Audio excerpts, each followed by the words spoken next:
Hello everyone, welcome to my mini blog. तर आम्ही सगळे श्री गहनीनाथ संजीवन समाधी मंदिरला पोचलेलो.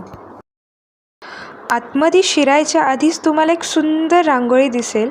या मंदिरात खूपच शांतता होती व खूप प्रसन्न वातावरण होतं. पूर्ण परिसरात खूप सुंदर सुगंध पसरलेला. समोर जाताच तुम्हाला एक नंदी दिसेल व त्यासमोर एक पिंड व विष्णूची मूर्ती ठेवली आहे. लेफ्ट साईडला तुम्हाला तुकाराम महाराजांची मूर्ती देखील दिसेल. त्यानंतर गहनीनाथ समाधी मंदिरमध्ये प्रवेशद्वार खूपच छोटा होता. त्यातसुद्धा वाकून जायला लागत होतं. प्रवेशद्वाराच्या समोर एक पितळाचं कासव देखील होतं.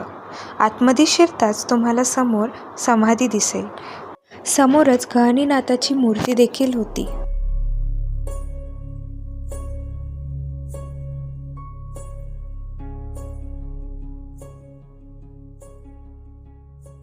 मंदिराच्या बाहेर हापसी पण होती. तिथून पाणी काढायची मजा घेतली आणि मग आम्ही निघालो पुढच्या प्रवासासाठी. चला बाय.